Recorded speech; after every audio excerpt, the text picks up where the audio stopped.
The Imperial Nursery Wing of the Zephyrian space station had seen 17 different caretakers in the past 3 months.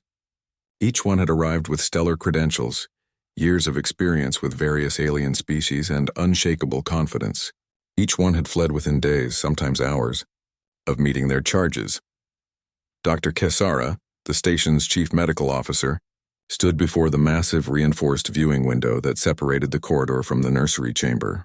Her forearms were crossed in frustration as she watched the latest caretaker, a highly recommended Thurlian specialist, backing away from 3 small but incredibly destructive creatures. The Empress Vexithera's hatchlings were barely 6 months old, but they already displayed the predatory instincts that had made their species the most feared in the galaxy. The largest of the 3, whom the staff had nicknamed Razor, was systematically dismantling a supposedly indestructible play structure with his developing claws. His siblings, Storm and Fury, were engaged in what appeared to be a violent game of chase that had already destroyed half the furniture in the room. "They're just babies," Dr. Kesara muttered to herself, though she kept her distance from the window.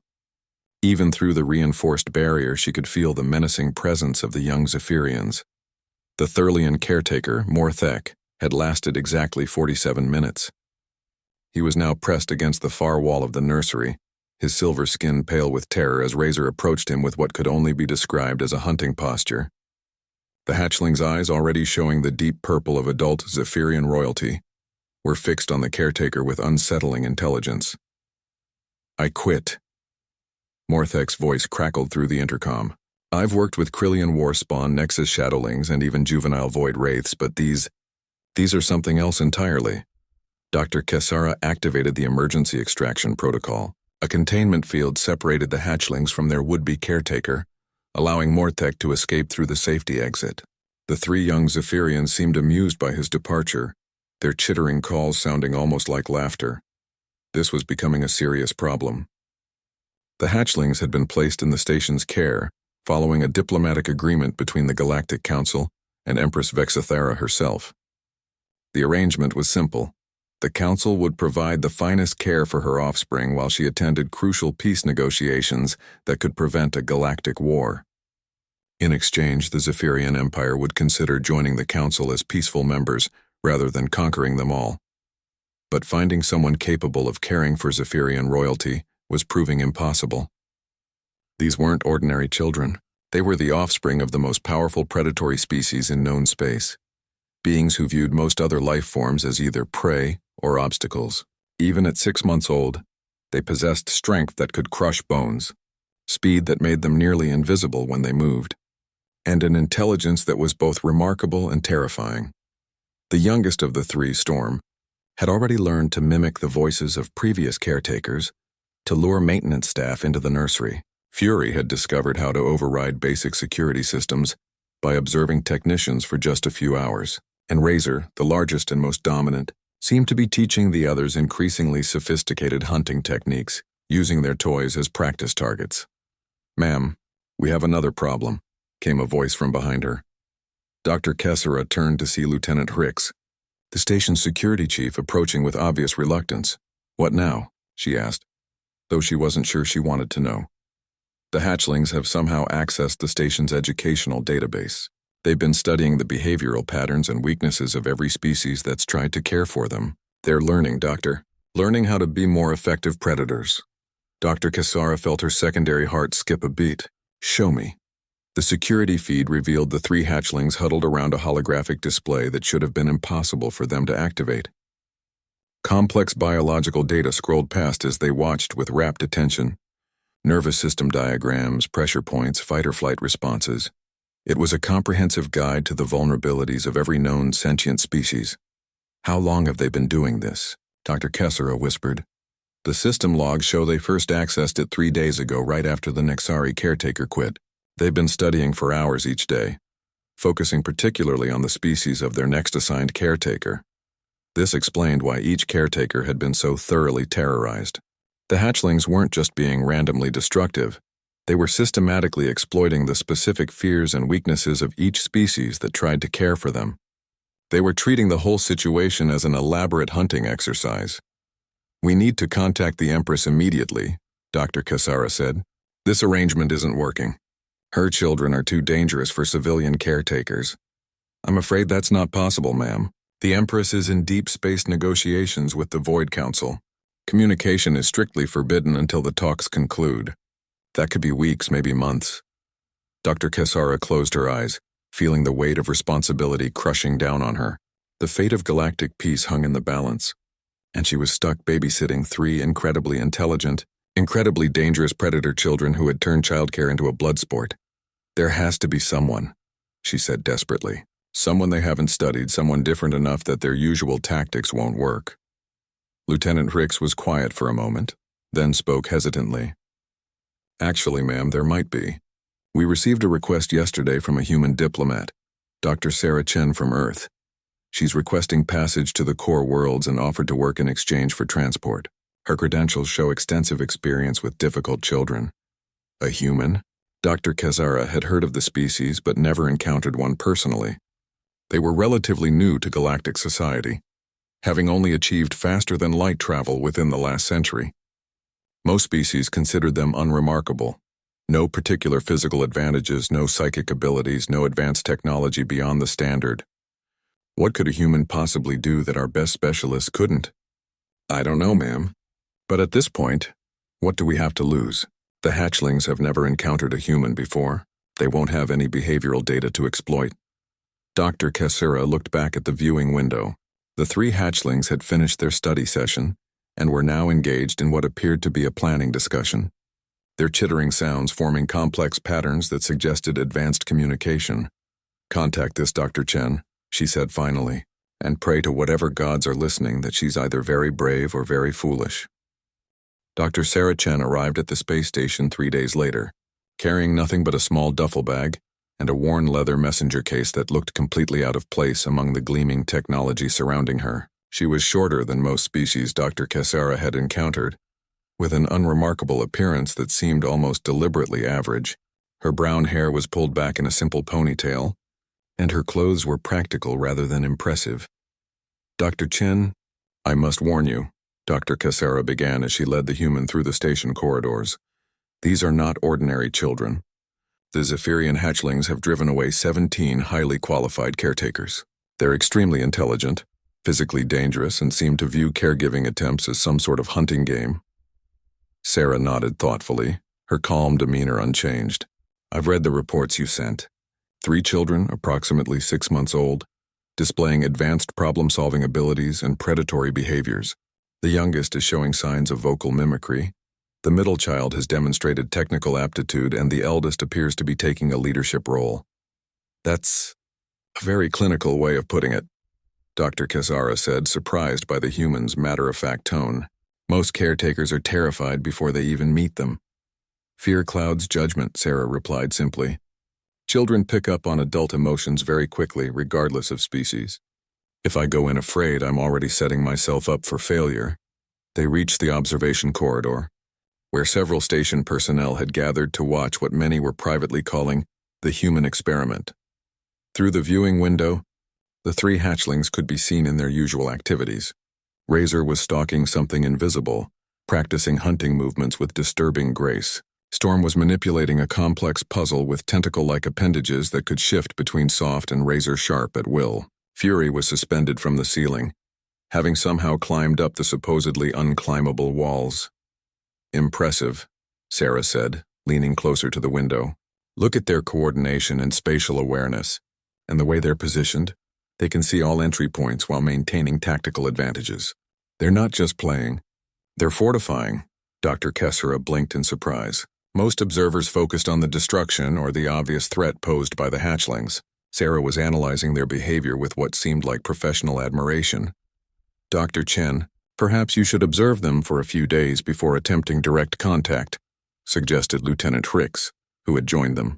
Every previous caretaker who rushed in lasted less than an hour. Sarah shook her head. Observation creates distance. These children have been studied, analyzed, and feared. But has anyone actually tried to connect with them? She set down her messenger case and began removing items. Mind if I go in now? Now? Dr. Cassara's forearms flailed in alarm. But you haven't even studied their behavioral patterns, learned their feeding schedules, or reviewed the safety protocols. Safety protocols didn't help the last 17 caretakers, Sarah pointed out, pulling something wrapped in soft cloth from her bag. Sometimes the best approach is the direct one. Before anyone could stop her, Sarah had activated the entry sequence and stepped into the airlock. The observation area fell silent as the station personnel watched her enter the nursery chamber. The effect on the hatchlings was immediate. All three stopped their activities and turned toward the entrance with predatory focus. Razor dropped into a hunting crouch, his developing claws extending slightly. Storm's appendages shifted to their sharpest configuration.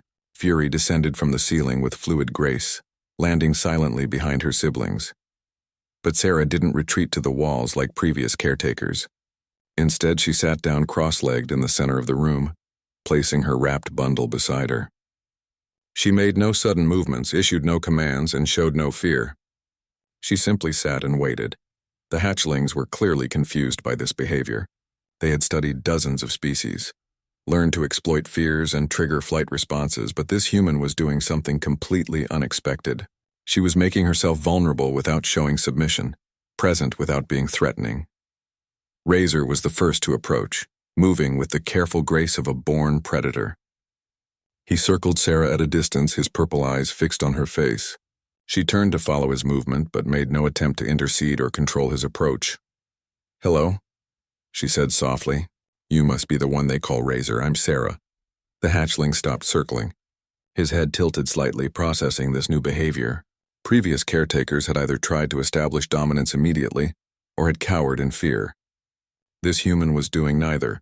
Storm and Fury moved closer, forming a triangle around Sarah with their sibling. The tension in the room was palpable as the three apex predators studied their new potential prey. Through the observation window, Dr. Cassara could see several security personnel with their hands on emergency containment controls. Sarah slowly unwrapped her bundle, revealing three small objects. They appeared to be toys, but unlike anything the hatchlings had seen before. They were simple, almost primitive in construction. Carved wooden animals with jointed limbs and smooth, worn surfaces. "These belong to my daughter," Sarah said quietly, holding up a wooden horse with a flowing mane. She loved them when she was little. The admission hung in the air like a revelation. The hatchlings exchanged glances, their predatory posture softening slightly. There was something in Sarah's voice, a note of genuine sadness and love that transcended species barriers. Fury, the most cautious of the three, was the first to show interest. Her appendages shifted to their softest configuration as she approached the wooden toys. Sarah held out the horse, allowing the hatchling to examine it without trying to control the interaction. "She would have been about your age when she played with this," Sarah continued, her voice carrying memories across the space between species. "She used to make up elaborate adventures, entire worlds where these little animals would go on grand quests." Razor moved closer, his claws retracting as he focused on the wooden figure. Storm began making soft, chittering sounds, a form of communication the previous caretakers had never heard before. It was the Zephyrian equivalent of curious questioning. Sarah set the horse down and reached for the second toy, a wooden bird with outstretched wings. This one could fly, according to her stories. It would carry messages between kingdoms and rescue other toys when they got into trouble. The hatchlings were now sitting in a loose semicircle around Sarah, their aggressive postures completely abandoned. They were looking at the toys, but more importantly, they were listening to her voice with an attention that bordered on fascination. "Where is she now?"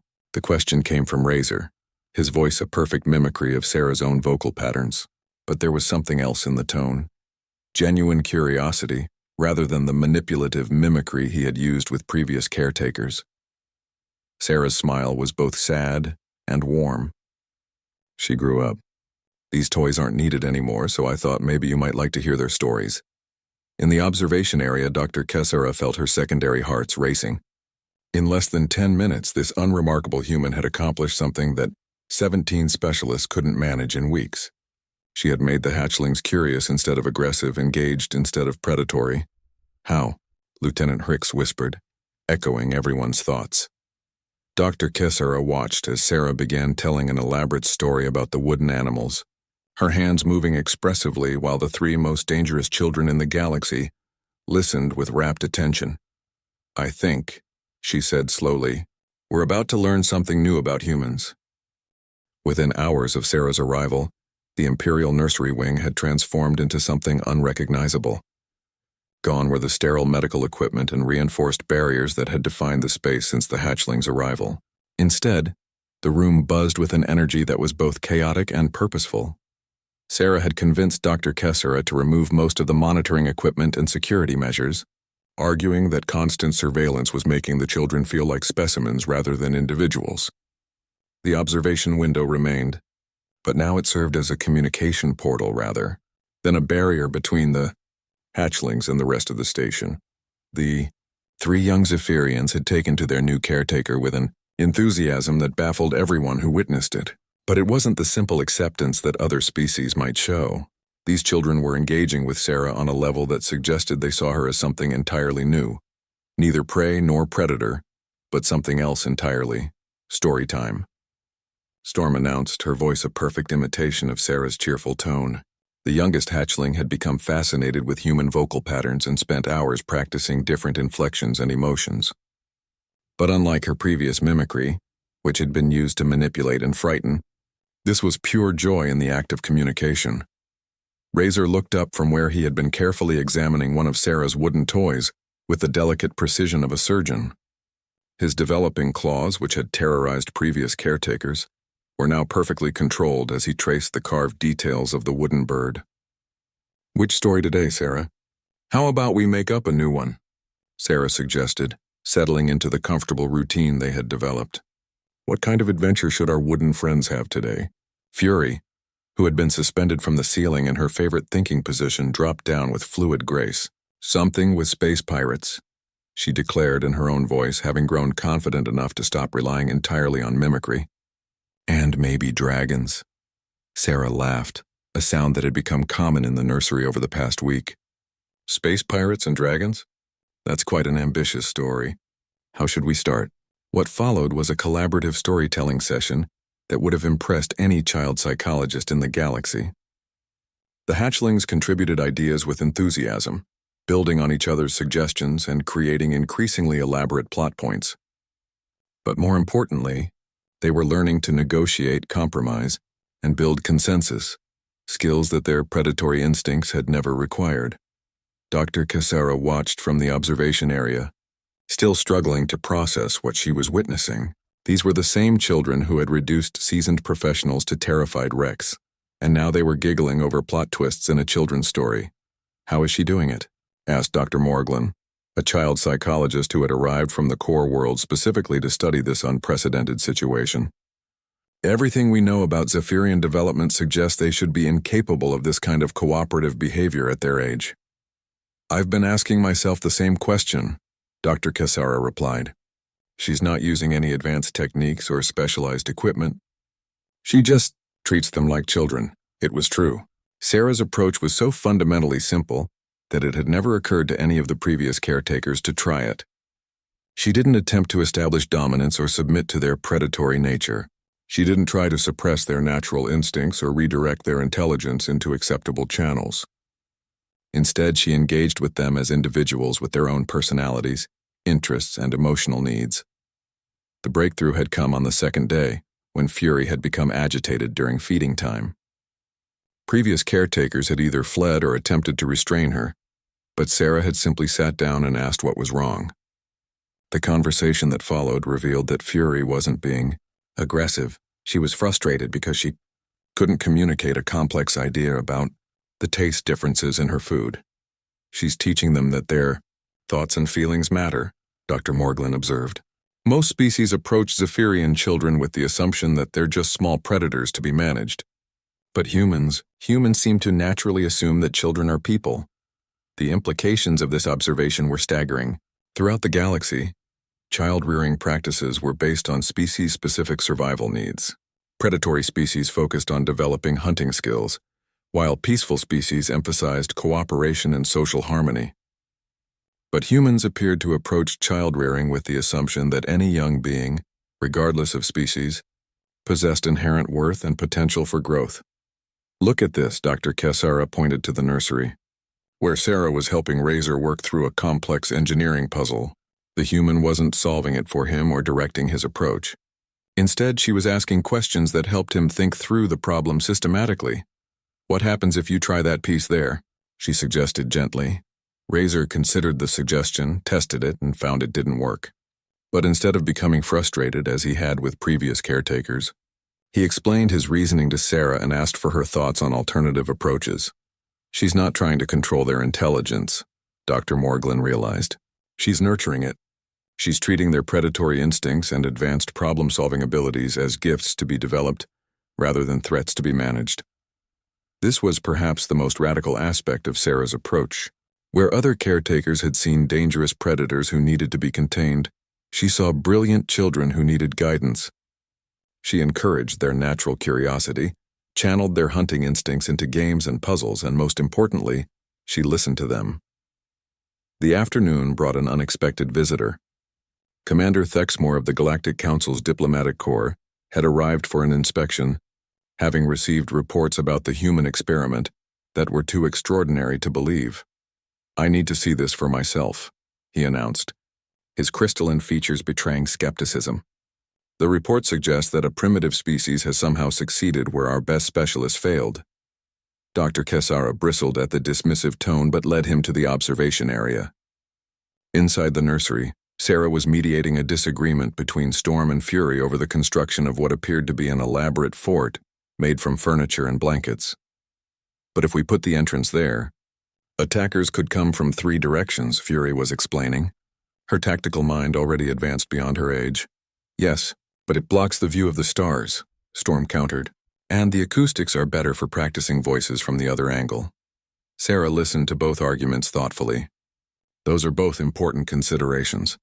Is there a way to address both concerns?" Razor, who had been quietly observing the discussion, suddenly perked up. "What if we made 2 entrances? One for tactical advantage and one for star watching?" The suggestion sparked an enthusiastic planning session as the 3 hatchlings began redesigning their fort with renewed collaboration. Sarah's role throughout was minimal. She asked clarifying questions, encouraged them to explain their reasoning, and helped them find compromises when their ideas conflicted. Commander Thexmore watched in stunned silence. These children were displaying levels of cooperation and creative problem-solving that adult Zephyrians rarely achieved. More importantly, they were happy. There was none of the barely contained aggression that characterized young predators in captivity. "Impossible," he whispered. "Zephyrian hatchlings don't behave this way. Their neural development doesn't allow for this level of emotional regulation. Unless," Dr. Morglin said quietly, "their neural development is more flexible than we assumed. What if the aggressive, solitary behavior we associate with young Zephyrians isn't natural instinct, but learned response to how they're treated?" The question hung in the air like a challenge to everything the galactic community thought they knew about one of its most feared species. If humans could nurture cooperation and emotional intelligence in Zephyrian children, what did that say about the potential for other species? What did it say about the nature of intelligence, consciousness, and development itself? Commander Thexmore continued watching as Sarah helped the children test their fort design, her laughter mixing with their chittering sounds of joy.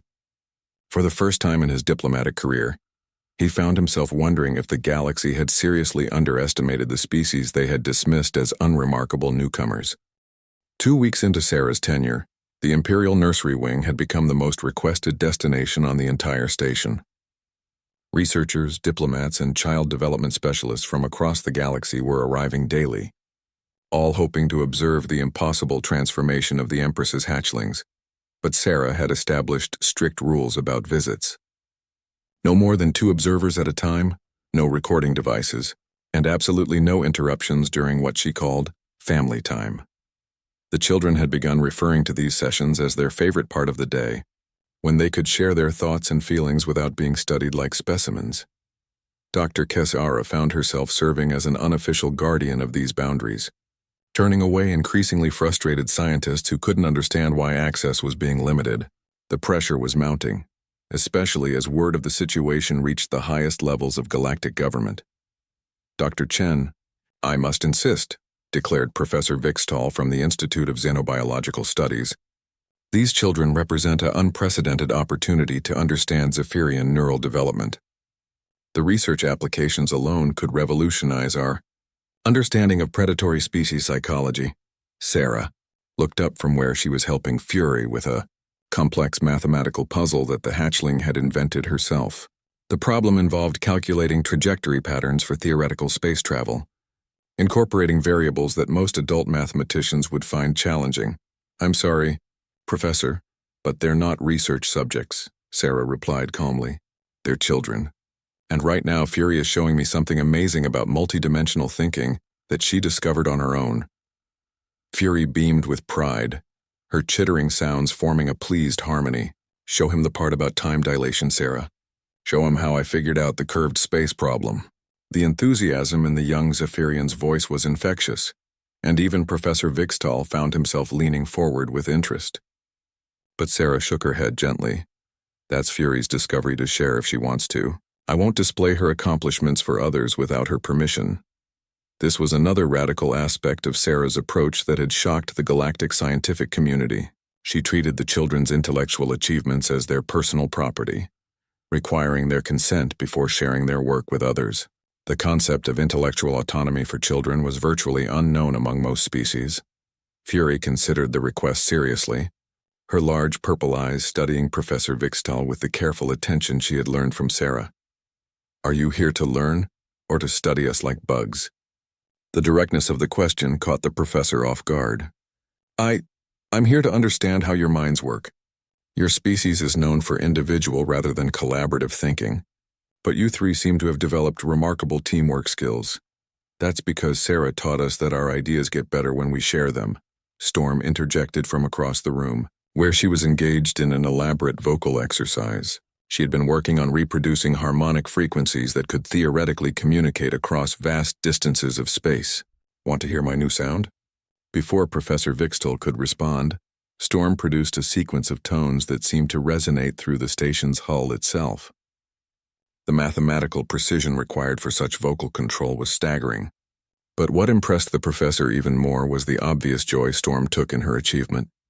Razor looked up from his latest project, a detailed schematic of what appeared to be an improved life support system. "Sarah says that being smart is more fun when you help others be smart too." "Is that how your species thinks?" Professor Vixtal found himself in the unusual position of being interviewed by his intended research subjects. More surprisingly, he found their questions genuinely thought-provoking. Not exactly. Most species tend to guard their intellectual discoveries, especially from potential competitors. "But why?" Fury asked, her mathematical mind struggling with the concept. "If everyone shares their good ideas, then everyone has more good ideas to work with. The math is simple. Cooperation multiplies possibilities." The conversation that followed challenged every assumption Professor Vixtal had about intelligence, competition, and development. These children, barely 6 months old, were articulating concepts about collaborative knowledge that most adult species never considered. Meanwhile, Sarah was dealing with pressure from another direction. Commander Thexmore had returned with a delegation from the Galactic Council, and their requests were becoming increasingly difficult to refuse. "Dr. Chen, you must understand the implications of what you've achieved," Commander Thexmore explained during a private meeting in Dr. Kisara's office. "If human child-rearing techniques can produce these results with Zephyrian hatchlings, it could revolutionize interspecies relations across the galaxy." "That's a very big if," Sarah replied, maintaining her characteristic calm. "What I'm doing isn't some revolutionary technique. I'm just treating them like intelligent beings deserving of respect and affection." "But that's exactly the point," interjected Ambassador Neshera, a representative from the peaceful Silanthi collective. "Most species approach child-rearing with the assumption that young beings need to be shaped according to predetermined outcomes. You're allowing them to shape themselves while providing guidance and support." Sarah considered this observation. "I suppose that's true. But isn't that just normal? Children aren't blank slates to be programmed. They're individuals with their own thoughts, feelings, and potential." The stunned silence that greeted this statement revealed just how radical Sarah's philosophy was in galactic terms. Most species had rigid developmental protocols designed to produce adults who fit specific social and survival roles.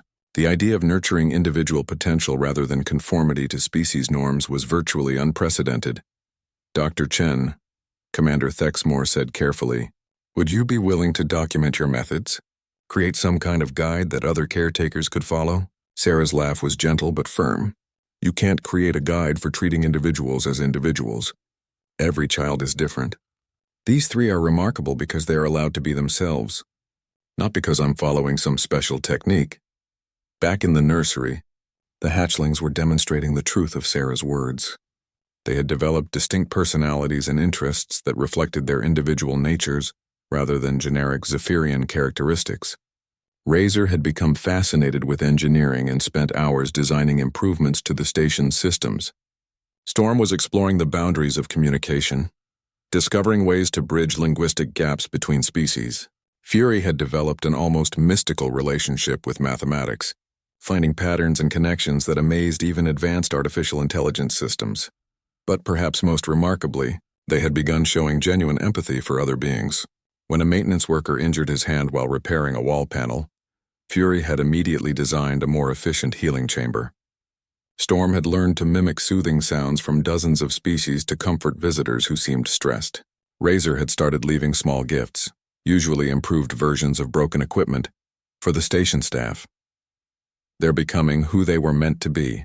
Sarah explained to Dr. Kesara during one of their evening debriefing sessions, not what their species programming says they should be, but who they actually are as individuals. Dr. Kesara shook her head in amazement. In 3 weeks, you've accomplished something that contradicts centuries of xenobiological research. These children are displaying emotional intelligence, collaborative instincts, and creative thinking that shouldn't be possible according to everything we know about Zephyrian development. Maybe, Sarah suggested quietly, what you know about Zephyrian development is based on studying children who were never given the chance to develop naturally. The implication was staggering. If Sarah was right, then the galaxy's understanding of numerous species might be fundamentally flawed, based on observing beings who had been shaped by restrictive cultural expectations rather than allowed to develop their full potential. As if to emphasize the point, the sound of laughter echoed from the nursery. 3 young voices joined in pure joy over some shared discovery. It was a sound that no one had ever heard from Zephyrian children before, and it was becoming the most beautiful music in the galaxy. The crisis began at 0347 station time, when automated systems detected an unauthorized approach by a massive Zephyrian battlecruiser. The ship's transponder identified it as the Imperial flagship Death Shadow, personal vessel of Empress Vexithara herself. The peace negotiations had apparently ended and she was coming to collect her children. Emergency klaxons wailed throughout the station as personnel rushed to battle stations. The Empress had arrived 3 weeks ahead of schedule, and there had been no advance communication about her intentions. Given the Zephyrian Empire's reputation for violence when it came to protecting their young, everyone assumed the worst. All non-essential personnel to evacuation pods, Dr. Kesara announced over the station-wide communication system. This is not a drill, but in the Imperial Nursery Wing a different kind of emergency was unfolding. The 3 hatchlings had immediately sensed their mother's approach through means that human science couldn't yet explain, and their reaction was unlike anything the station staff had ever witnessed. Instead of excitement at their mother's return, the children were terrified. "She can't take us back," Fury whispered, her mathematical mind calculating scenarios with desperate precision. "We're different now. She won't understand what we've become." Storm's voice mimicry had abandoned all pretense of other species' sounds, reverting to pure Zephyrian distress calls that seemed to vibrate through the station's hull. "They'll try to make us forget. Make us go back to being what we were before." Razor, normally the most confident of the 3, was pressed against Sarah's side with a vulnerability that broke her heart. In the old stories, hatchlings who change too much get corrected. What if she thinks we're broken? Sarah found herself in an impossible situation. These children, who had flourished under her care, were now facing the return to a culture that might not accept what they had become. Worse, she had no legal authority to protect them. They belonged to their mother, one of the most powerful beings in the galaxy. "Listen to me," Sarah said, gathering all 3 hatchlings close. "You are not broken. You are magnificent, intelligent, caring individuals, and nothing can change that. Whatever happens, remember that who you've become is real and valuable." The conversation was interrupted by the arrival of Commander Thexmore and a full diplomatic escort. "Dr. Chen, The Empress has demanded immediate access to her children. We have no choice but to comply. Through the observation window, they could see the approach of a figure that seemed to embody every terrifying legend about the Zephyrian species. Empress Vexithara was nearly 3 meters tall, her obsidian carapace gleaming with the accumulated scars of countless battles. Her forearms moved with the deadly grace of a perfect predator, and her eyes held the cold intelligence that had conquered half the galaxy. She paused at the nursery entrance, studying the scene within with predatory focus. Her children were clustered around a small human female, their postures defensive rather than welcoming. This was not the behavior she had expected from offspring, who should have been eagerly awaiting her return. The Empress entered the chamber with careful steps, her presence immediately dominating the space. But instead of rushing to greet her, the hatchlings seemed to shrink closer to Sarah. The silence stretched, uncomfortably as mother and children regarded each other across a gulf that seemed far wider than the few meters of physical space. "My children," the Empress said finally, her voice carrying the harmonic undertones that marked imperial authority. "I have returned for you." Razor was the first to respond, his voice small but steady.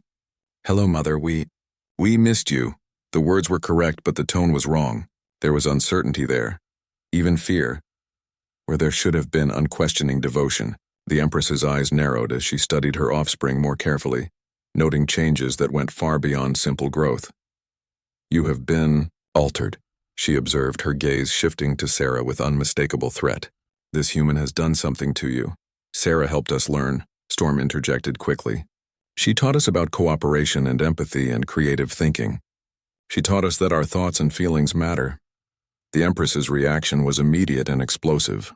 The concept of empathy being taught to Zephyrian royalty was not just foreign, it was heretical. Empathy is weakness. Cooperation is vulnerability. You are predators, not prey animals to be domesticated.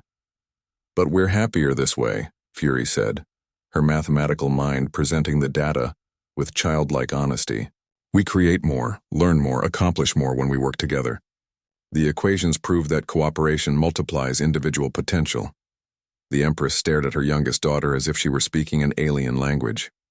In her culture, individual achievement was the only measure of worth, and the suggestion that strength could come from unity rather than dominance was incomprehensible. "Silence," the Empress commanded, her voice carrying psychic undertones that would have compelled obedience from any normal Zephyrian child. But these children had learned to think for themselves, and the automatic submission response had been replaced by something the galaxy had never seen before: Zephyrian children who questioned authority. "Why?" Razor asked, his engineering mind analyzing the command for logical foundation. "Why should we be silent about our achievements? Why should we hide our growth?" The question hung in the air like a challenge to everything the Zephyrian Empire represented. For the first time in her reign, Empress Vexithara found herself facing subjects who did not automatically submit to her will, and those subjects were her own children.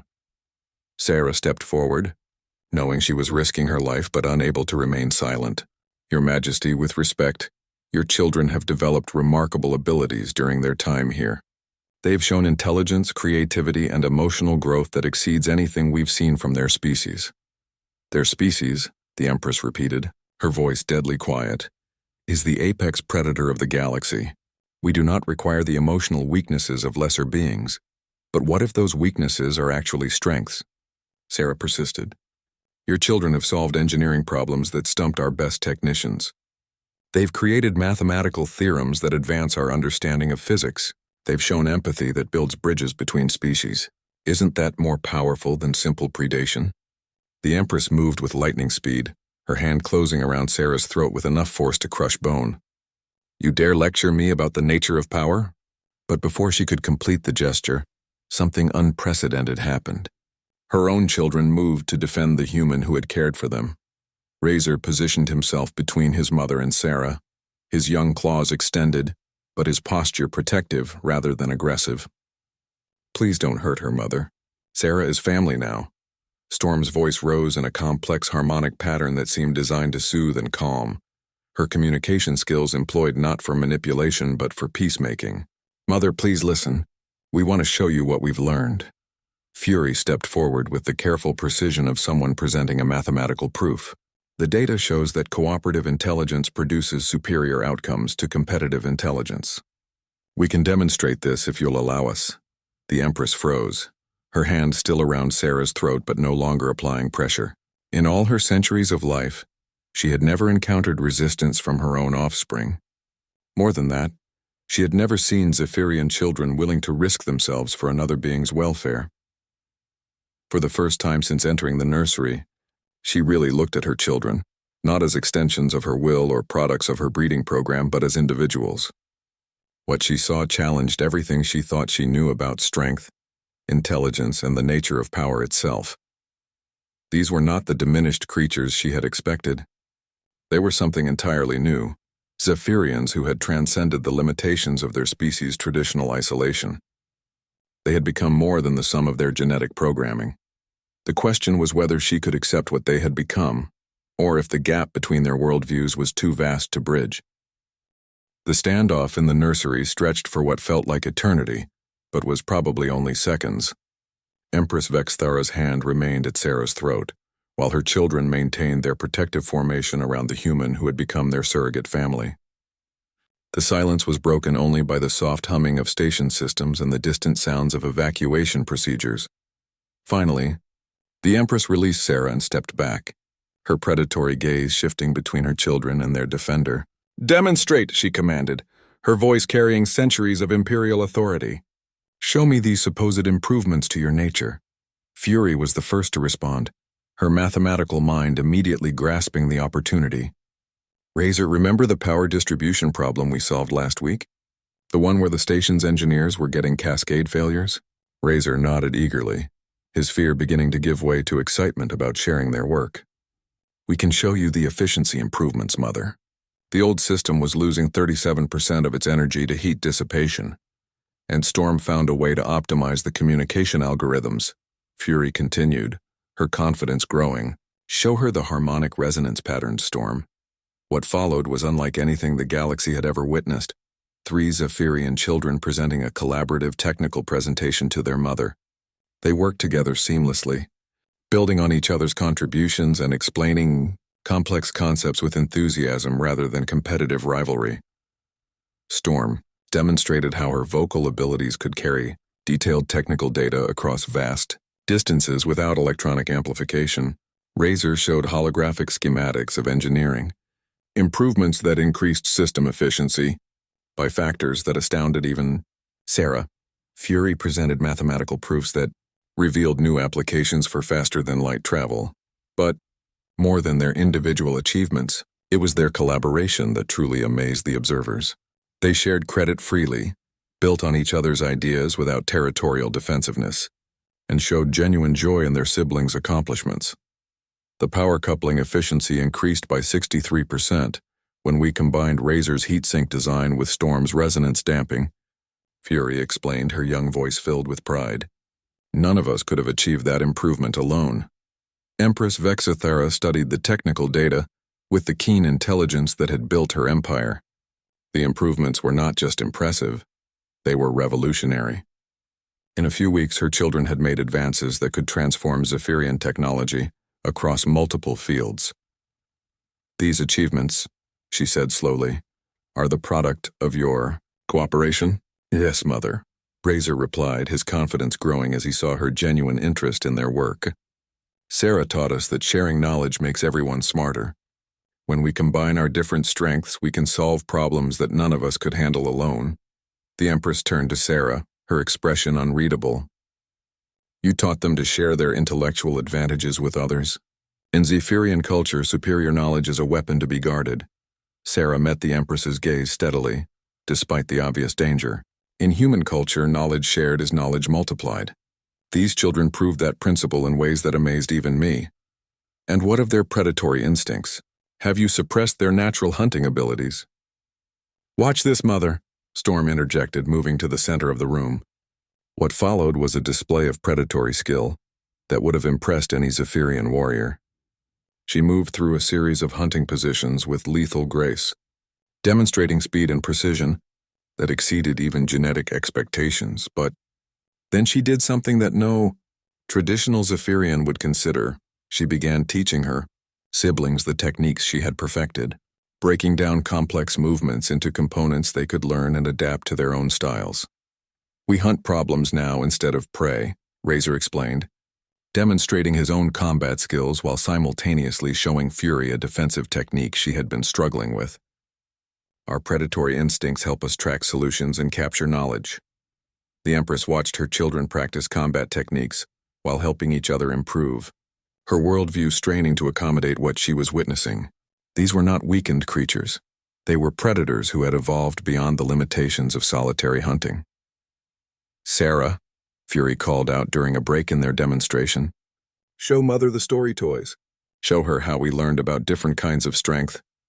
Sarah retrieved her wooden animals, the simple toys that had first captured the children's imagination, as she began telling one of their collaborative stories, a tale of wooden animals who solved problems through teamwork rather than individual prowess.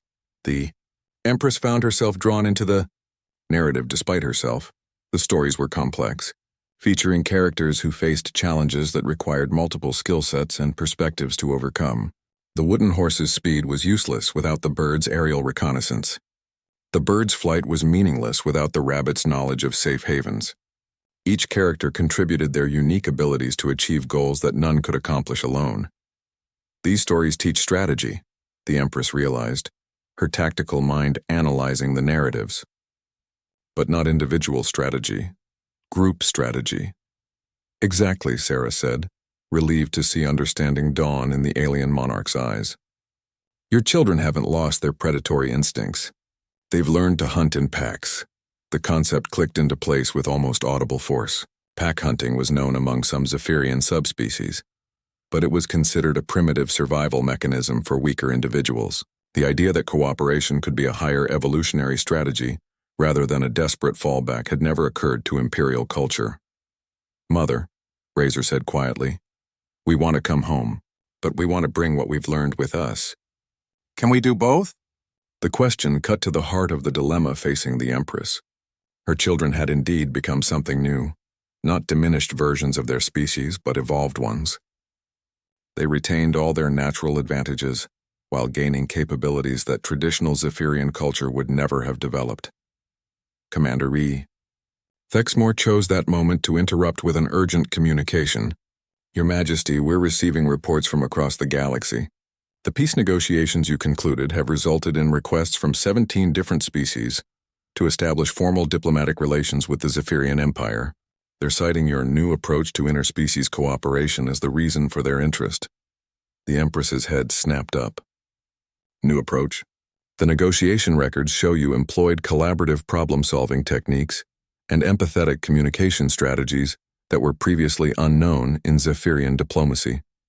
The other species are calling it revolutionary." A slow smile crossed the Empress's features as understanding dawned.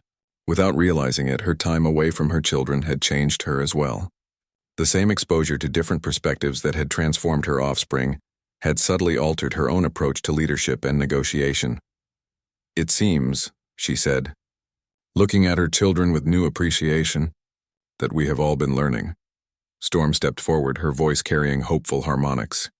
"Does this mean we can stay together? All of us?" The Empress looked at Sarah, then at her transformed children, then at the impossible situation they had all created together. For the first time in her reign, she was being asked to make a decision that prioritized emotional bonds over political advantage. "Dr. Chen," she said formally, "I believe we need to discuss the terms of an extended cultural exchange program."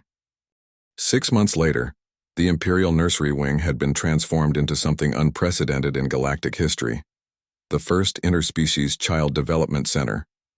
What had begun as an emergency babysitting arrangement had evolved into a revolutionary approach to education and cultural exchange that was sending shockwaves throughout the galaxy. The center now housed children from 17 different species, all learning together under Sarah's guidance and the watchful protection of 3 young Zephyrians who had become the most effective ambassadors their empire had ever produced. The waiting list for admission stretched across multiple star systems, with species that had been enemies for millennia, now requesting educational partnerships. "The applications are coming in faster than we can process them," Dr. Cassara reported during the morning briefing. The Crystalline Collective wants to send their young. The Void Wraiths are requesting a cultural exchange program. Even the notoriously isolationist temporal monks are asking about enrollment options. Sarah looked up from where she was helping a young Thurlian child and Storm work together on a musical composition that incorporated mathematical principles. The collaboration between the logical Thurlian mind and Storm's intuitive understanding of harmonic relationships was producing music that moved listeners to tears across species barriers. What's our current capacity? Sarah asked, though she suspected she knew the answer. Officially, 50 students maximum. Practically, Dr. Cassara gestured to the observation areas where young beings from a dozen species were engaged in collaborative projects that would have been impossible just months before. We're already at capacity, and everyone keeps finding ways to squeeze in one more child who desperately needs what we're offering here. The success of the center had created unexpected challenges. Traditional educational systems across the galaxy were being questioned as parents saw what their children could accomplish when freed from species-specific limitations.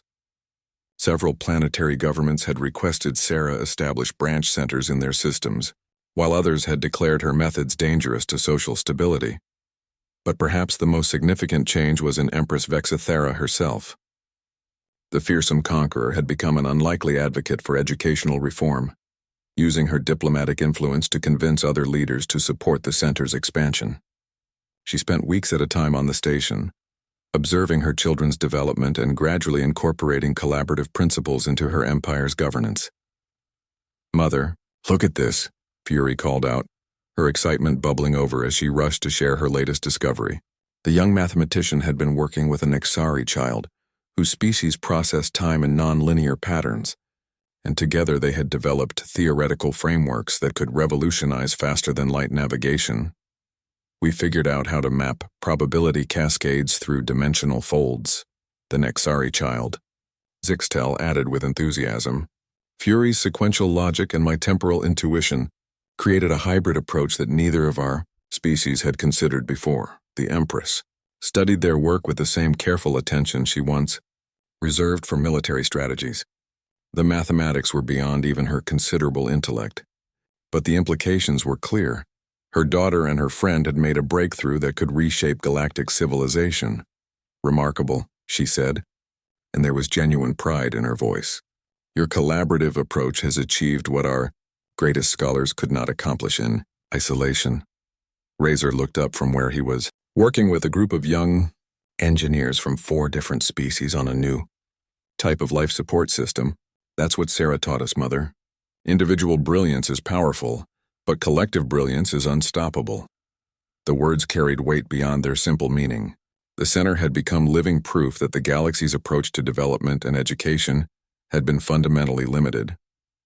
By segregating children according to species characteristics and cultural expectations, entire civilizations had been artificially constraining their own potential. Sarah watched the interaction between the Empress and her children, marveling at how much had changed since that first terrifying meeting months ago. The woman who had once threatened to kill her for corrupting Zephyrian children now defended those same children's right to choose their own developmental paths. Dr. Chen, Commander Thexmore approached with a familiar expression of barely controlled amazement. "We've received a formal request from the Galactic Council. They want to establish a treaty designating this station as neutral territory specifically for the protection and expansion of your educational programs." "A treaty?" Sarah asked, surprised by the formality of the proposal. "The Council recognizes that what you've created here represents a fundamental shift in how we understand intelligence, development, and interspecies cooperation," the commander explained. "They want to ensure that no single government can shut down or control these programs for political reasons." From across the room, Storm's voice rose in a complex harmonic pattern that somehow managed to convey both joy and determination. She had been working with children from species whose primary communication was musical, and together they were developing a universal language based on emotional resonance rather than verbal concepts. "Listen," she called to the adults. "We're creating something new, a way for any species to understand any other species through feeling rather than words. What followed was a musical conversation between children who should have had no way to communicate with each other. A crystalline being whose thoughts were electromagnetic patterns harmonized with a gaseous entity whose consciousness was distributed across multiple dimensions, while a traditional humanoid child provided rhythmic structure that tied the composition together. The music they created was unlike anything in galactic history. Not the artistic expression of a single culture, but the collaborative voice of intelligence itself. It spoke of curiosity, wonder, friendship, and hope in ways that transcended species barriers. Empress Vexithara listened to her daughter's contribution to this impossible symphony, and for the first time in her life, she felt something that Zephyrian culture had no name for. Pride not in dominance, but in connection. "Dr. Chen," she said quietly, "I owe you an apology. When I first arrived, I believed you had weakened my children. I now understand that you helped them become stronger than I ever imagined possible." Sarah smiled, watching as 3 former monsters helped their new friends solve problems, share discoveries, and create wonders that no single species could have achieved alone. "I didn't make them strong, Your Majesty. I just helped them discover that they already were." The sound of laughter echoed through the center. Dozens of young voices from across the galaxy joined in shared joy. It was the sound of a future that no one had dared to imagine. A galaxy where differences were celebrated rather than feared, where cooperation was strength rather than weakness, and where the potential of any individual could be multiplied by the support of the whole. As the day's activities wound down and children from a dozen worlds settled in for rest, periods adapted to their various biological needs, Sarah reflected on how much had changed since that first desperate call for help. She had come to the station as a simple traveler seeking passage to the core worlds. She was leaving as the architect of a new approach to galactic civilization. But perhaps most importantly, she was leaving behind 3 children who had taught the galaxy that monsters were only monsters when they were treated as such. When treated with love, respect, and the opportunity to grow, even the most feared beings in the universe could become the most beautiful teachers of what intelligence and cooperation could achieve together. The future had never looked more promising, and it all began with a human woman who believed that every child, regardless of species, deserved to be seen as the magnificent individual they were meant to become.